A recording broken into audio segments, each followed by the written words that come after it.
She's like love, love, love, and music. La la la, love, love, love, love, love. Hello, everyone. Thank you for tuning in. I am Jay Lee. This is Jay Lee's Corner. This is my review for The Quad, Season 2, Episode 4. Yes, I know it is 3 days late, but I watched it. It pissed me off. I was very aggravated with it, and I didn't want to review it. Simply because it would have been just not good. Okay, you know what I'm saying? And I'm not going to do a review how I usually do, where I go like scene by scene or whatever.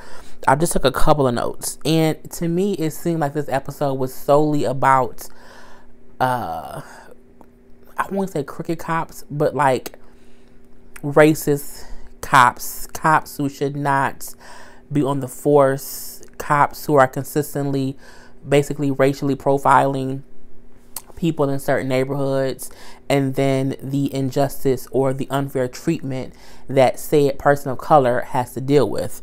Eva was the person who was dealing with this unfair treatment by a white cop, and she's pulled over as she was driving to work. And the last episode that we saw, she was having a heart attack. So this particular episode, it starts out with the paramedic telling her when she wasn't having a heart attack, that she was basically having a bit of a panic or stress attack, asking her has she been under any stress.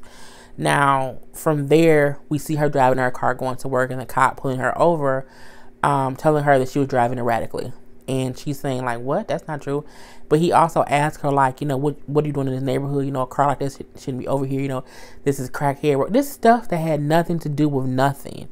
And the one question that I have that I'm going to wonder that might come up later is, because in the beginning of the episode, we see her kind of driving, but we see through her eyes what the paramedics were saying to her. I'm wondering, while she was driving, did she, have a, oh my God, daydreaming moment, and while she was daydreaming and driving, she maybe was driving, not even erratically, but just differently. That's the only thing that I'm wondering. Will that come up later in dashboard footage? Because we don't see any dashboard footage. We don't really see how she's driving. We just see her in her car, and then she's being pulled over. So that's the one thing that I wonder if that will come out later. From what we did see, when she pulled over, he asked her why he pulled her over, and he said like, why you in this neighborhood, and your car is too nice to be over here. And then when she asked him a second time why he pulled her over, he says, well, because you were driving erratically. So it seems as if that is a random reason to give someone as to why they're put over. So when she's like, look, I have to get to work, my house is not far from here, my job is not far from here, I am the, director, the president, or whatever of, damn you, and I need to get to work, what's going on? And, him asking her to get out the car, and her kind of wondering what's going on and why they are making her get out the car. She then tries to call 911 or try to call the police because she is upset at how they are treating her. The only other critique I have is at times we have to understand that if the police ask us to do something, sometimes we have to do it to alleviate the situation getting worse. But at the same time, if I'm saying, I think you're just fucking with me, so let me call the police so that this can be recorded, what's going on can be recorded. I don't think that she was out of line. I don't think that she was mean and rude and resisting arrest, because at that point she wasn't arrested. I feel like when he opened her car door and pulled her out, it pissed me the fuck off.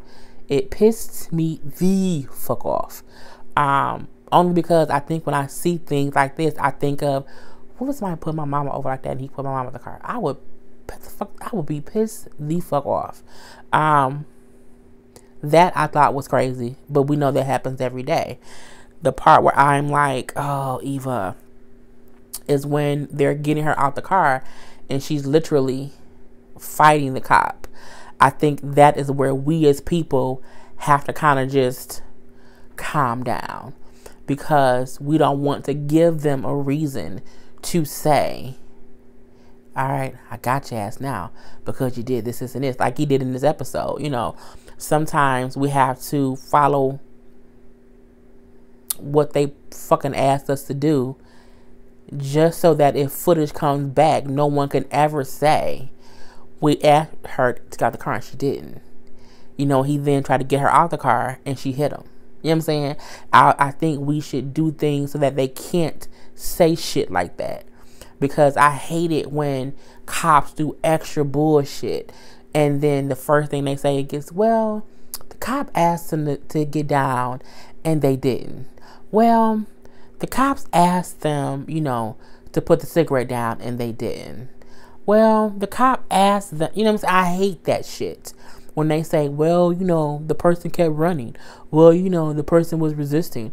Well, you know, I hate that. So I feel like we, even though it shouldn't be that way, we sometimes have to suck that shit up just so that when we are unjustly or unjustly or just not justice period being railroaded and attacked and racially profiled and gender profiled or whatever profiled, they can't say, well, the reason I arrested them for resisting arrest is because they did resist. The reason I did this was because they didn't get the car like I asked them to. The whole scene pissed me off. The pulling her out, the throwing her on the car, you know, saying how, nah, I got you. Pissed me the fuck off. You know, her being taken to the police station and she looked dirty because they basically kind of manhandled her. And how no one questioned why she was brought in. And then when the desk cop, who was also a black woman, said, well, did you do a field sobriety test? And he said, no, we had time to, you know, but I got a judge to get us a warrant and we're going to take some blood. It's like, how the fuck did that shit happen? Like, how the fuck did it go from I pulled someone over who was driving erratically, who was literally the fucking head of a fucking college 2 blocks away, and you know where she was going, you're gonna all of a sudden get a goddamn court order to run her blood?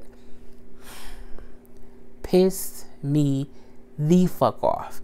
And then how they took her and dragged her and held her down to take her blood. Bruh. The episode was so bad it almost made me not want to watch the season anymore, because I feel like this season is gonna be very racially, politically.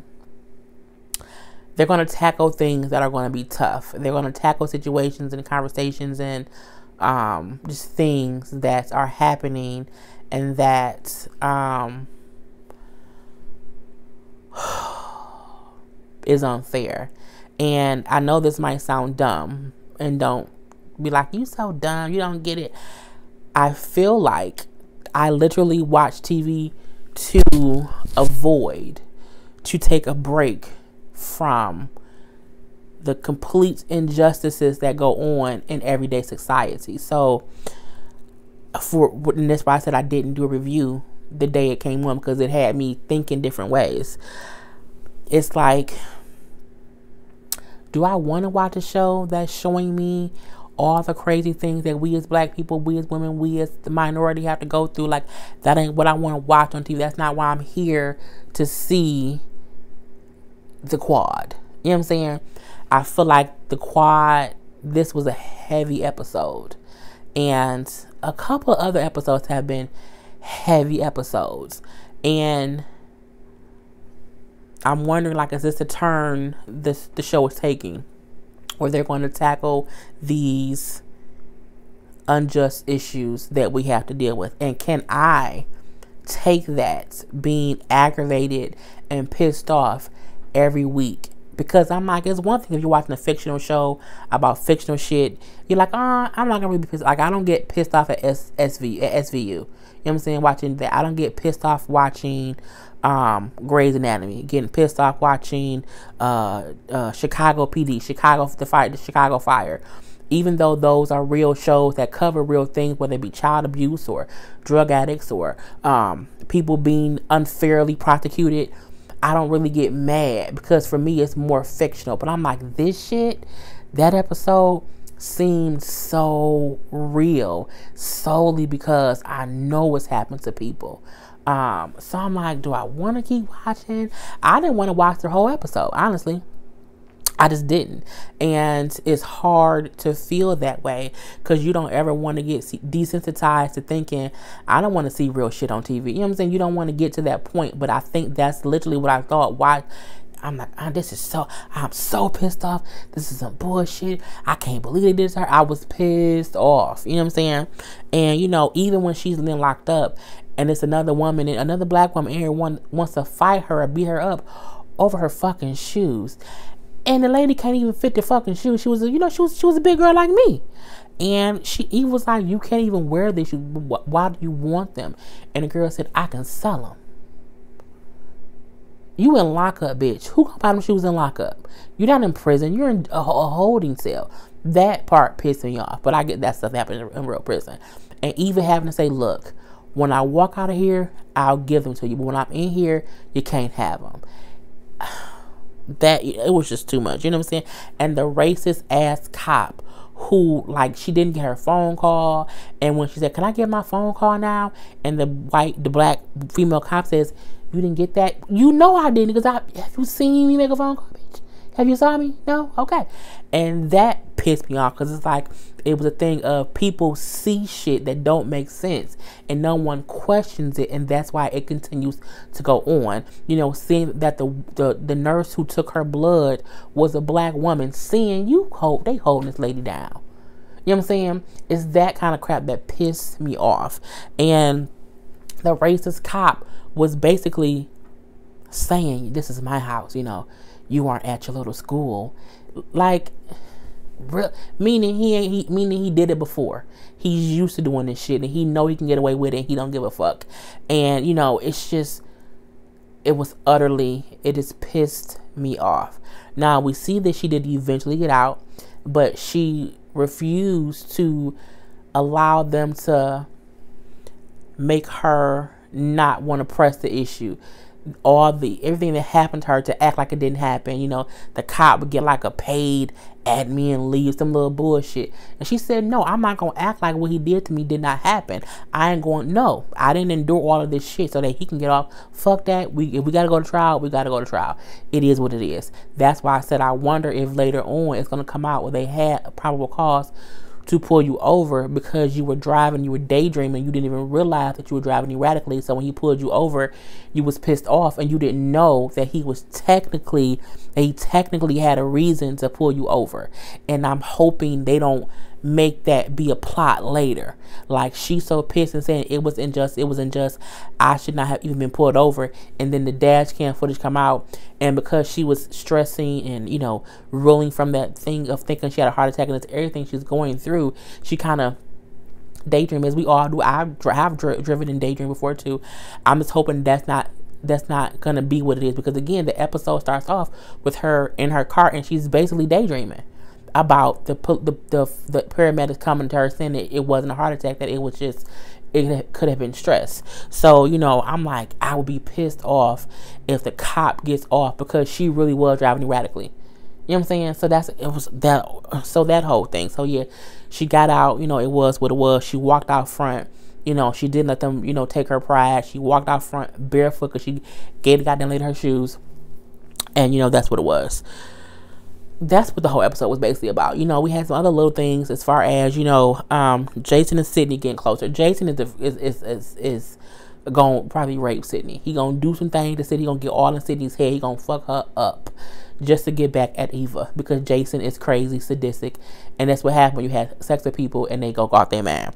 Because they hanging out still. They was all in the park when Miles found out that Eva was arrested and went to tell tell Sydney she was with Jason, and he assumed that he would take her to the to the jail cell, and she asked Jason to take her. So Malcolm was not Malcolm, Lord Jesus.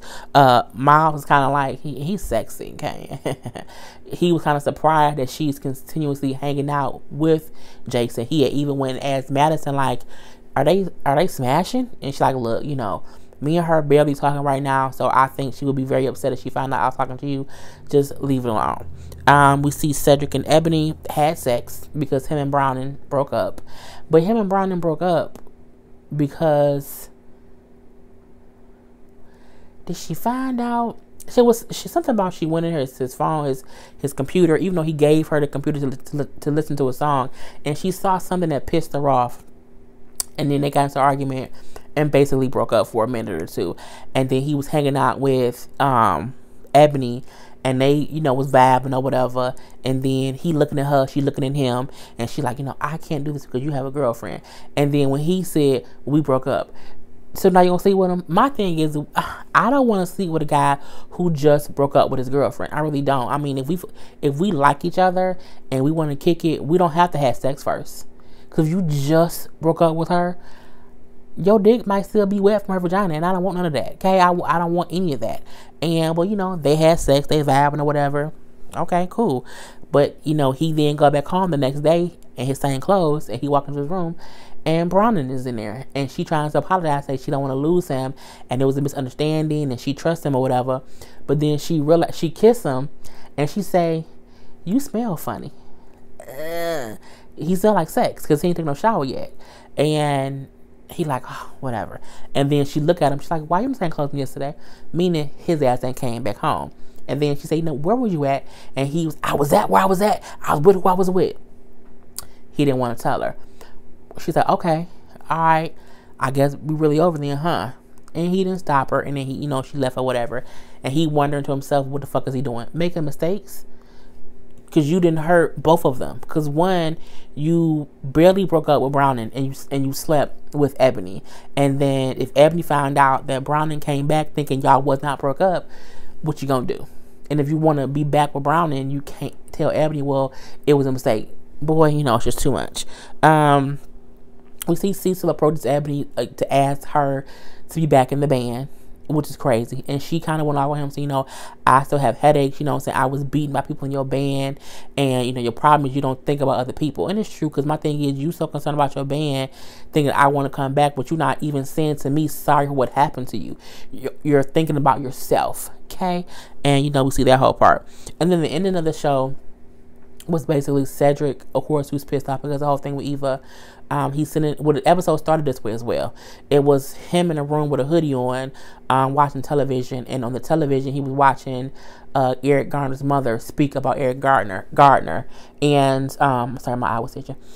And the ending of it was her saying how it's crazy to her that there are many other people who are suffering from the same pain that she is, meaning the same pain of a mother losing her son to basically racist cops who did something completely unjust. They murdered him, you know, and then even show the clip of the video of him being choked out and him saying that I can't breathe. And so that's why I said this whole episode was very, very, very much so geared toward the political, the unjust, the racist, dumbass cops who do this shit every fucking day. And, you know, the whole episode just kind of messed with my spirit. And, you know, I'm a person, I go off vibes and stuff, and I like to, you know, be chill and mellow, and, you know, I'm playful and fun and loving.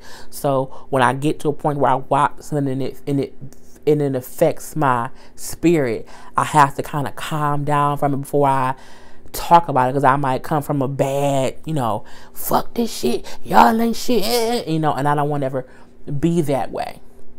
So it was a good episode, but I'm just wondering, is that the route this season is going with the shows? More of a let's cover these everyday issues, show a real raw, uncut version of it, don't sugarcoat it, you know, show them throwing her on the gurney, you know, show 4 or 5 men holding this little woman down, and she's screaming for help and no one's helping her. You know what I'm saying? This real life shit. You know what I'm saying? So, anyway, that's my review of The Quad. I hope you guys enjoyed. I'll be back next week with another interview, another review of it. Damn it. But other than that, I am Jay Lee. This is Jay Lee's Corner. Peace.